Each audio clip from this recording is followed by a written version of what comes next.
अस्सलाम वालेकुम dear students. मुझे उम्मीद है बच्चों आप अपने घरों में सुरक्षित है, आप अपने घरों में बैठे हैं।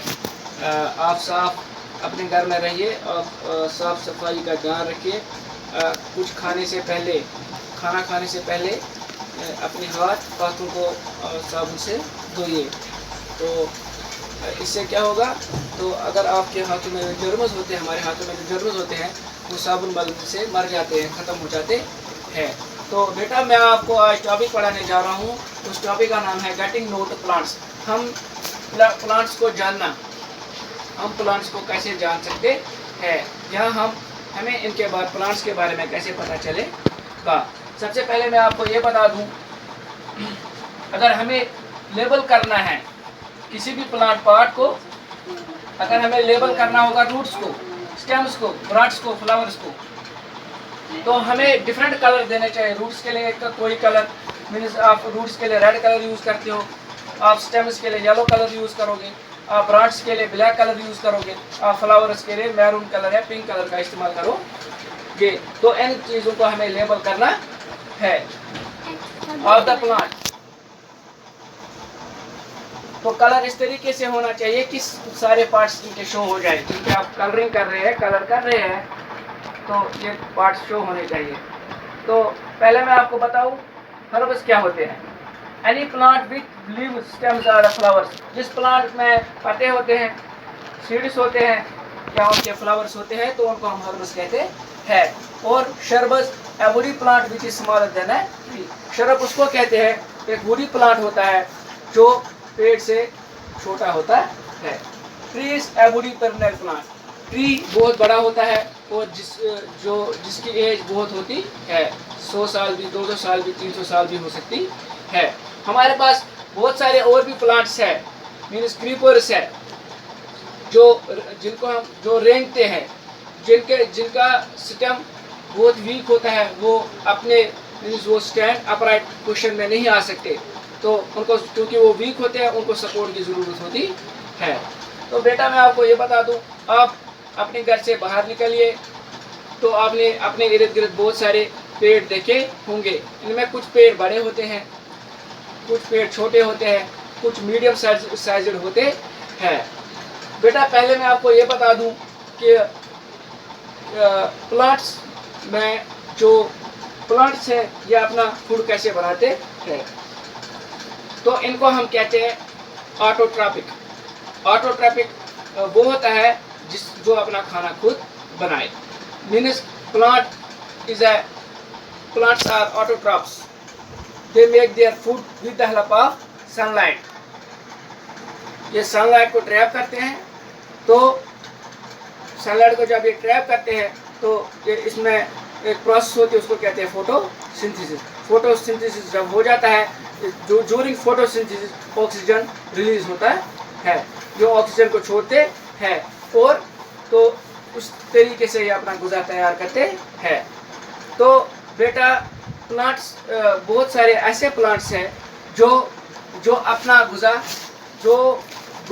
बनाते हैं, और दूसरों जो हेटेरोट्रॉपिस है, हेटेरोट्रॉपिस में मैन आता है, ह्यूमन बींग्स आते हैं जो ऑटोट्रॉपिस पर डिपेंड करते हैं।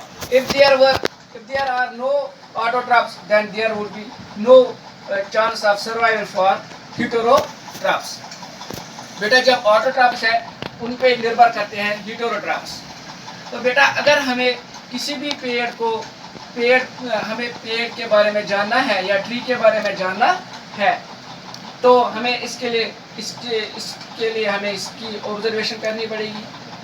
तो अगर हम एक्सपेरिमेंट करेंगे तो हमें इसके लिए लेबोरेटरी का इस्तेमाल करना होगा। तो अगर हमें रूट्स में देखने हैं, हमें पता है जो जाइलम है, प्लांट में जाइलम पाया जाता है, फ्लोएम पाया जाता है। तो प्लांट्स में जाइलम का क्या फंक्शन रहता है। जाइलम जो होता है, ये every part of the plant, ये इनको पानी पहुंचाता है। It supplies water to all parts of the plant. जो जाइलम का काम है, ये रूट से पानी को ऊपर खींचता है और पूरे प्लांट्स में बिखर देता है। वो फ्लोएम है, इसका काम क्या रहता है, ये फूड सप्लाई देता है और parts of the plant. Herbs की, शर्बस की या प्लांट्स या ट्रीज की कैटेगरी बनानी, तो हमें प्लांट्स एक तरफ रखने होंगे, हर्बस एक तरफ रखने होंगे, शर्बस एक तरफ और ट्रीज को एक तरफ। तो इसकी कैटेगरी में, तो अगर हम पेड़ ट्री की बात करते हैं तो सबसे पहले हम चिनार ट्री की बात करेंगे। जो चिनार ट्री होता है ये बहुत बड़ा होता है, इसका ट्रंक जो होता है वो बहुत मोटा होता है और फ्लोएम होता है, ये फूड सप्लाई करता है all parts of the plant. तो अगर हम अब फ्लावर की, जब फ्लावर पेड़ से या फ्लावर प्लांट की बात करते हैं तो फ्लावर के 3 पार्ट्स, बहुत सारे पार्ट्स होते हैं इसमें। सेपल्स होते हैं, कार्पेल्स होते हैं, स्टेमन्स होते हैं। जो इनका काम, जो स्टेमन्स होते हैं ये मेल रिप्रोडक्टिव पार्ट होता है फ्लावर का। तो बहुत सारे पार्ट्स फ्लावर के ऐसे होते हैं जिनका काम डिफरेंट रहता है। तो अगर हम पेरिनल प्लांट की या पेरिनल ट्री की बात करते हैं तो पेरिनल का मतलब होता है कि जो बहुत सालों तक जीवित रह सके, जिंदा रह सके, लॉन्ग लास्टिंग। तो बेटा अगर हमें प्लांट्स की या ट्रीज की या हर्बस की या शर्बस की कैटेगरी एक ही या अलग अलग कैटेगरी बनानी हो, इनको अलग अलग कैटेगरीज में रखना हो, तो हमें इनमें डिफरेंस क्या है, हर्बस और शर्बस में क्या डिफरेंस है वो लिखने पड़ेंगे। तो इनमें सिमिलरिटीज़ क्या है वो भी लिखने पड़ेंगे। तो बहुत सारे प्लांट्स ऐसे हैं जिनकी थिकनेस जो मोटे होते हैं और कुछ प्लांट्स ऐसे हैं जिनकी थिकनेस कम होती है। तो बहुत सारे प्लांट्स ऐसे हैं जिनको ग्रो करने में टाइम लगता है और बहुत सारे प्लांट्स बेटा ऐसे होते हैं जो जल्दी जल्दी ग्रो करते हैं। तो ये डिपेंड करता है इनको ये किस कंडीशंस में है। ये सूटेबल कंडीशंस अगर होंगी, मतलब इनको न्यूट्रिशन अच्छे से मिलेगा, टेम्परेचर अच्छा होगा, रेनफॉल भी होगी, तो उस माहौल में जो ये पेड़ है ये अच्छी तरह ग्रो करते हैं। अगर कोई प्लांट या कोई एनिमल एक हैबिटेट में रहता है और दूसरे हैबिटेट में चला जाए तो वहाँ इसको पहले मुश्किल होता है या इवन कि ये सर्वाइव भी नहीं करता है और मर जाता है। अब अगर इसने सर्वाइव करा तो इससे पहले इसको वहाँ का टेम्परेचर सूट करना चाहिए, तो वहाँ इसको न्यूट्रिशन जो इसकी पहली ओरिजिनल जो इसका हैबिटेट था, वहाँ जो ये खाता था, वहाँ इसको दूसरा वो खाना नहीं मिला, तो इसको वहाँ जो मिलेगा वो खाना है, तो उसमें एडजस्ट होना है। तो वहाँ भी इसके लिए जो भी है सूटेबल कंडीशंस होनी चाहिए, तो उसके बाद ये वहाँ सर्वाइव करेगा।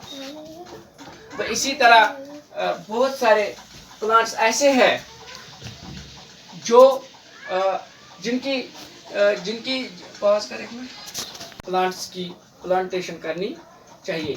तो जब बहुत सारे पेड़ों की हम प्लांटेशन करेंगे तो इससे हमको ऑक्सीजन भी मिलेगा, क्योंकि जो ये ऑक्सीजन है ये एटमॉस्फेयर में होता है, मगर पेड़ों के होने से तो पेड़ भी ऑक्सीजन रिलीज करते हैं।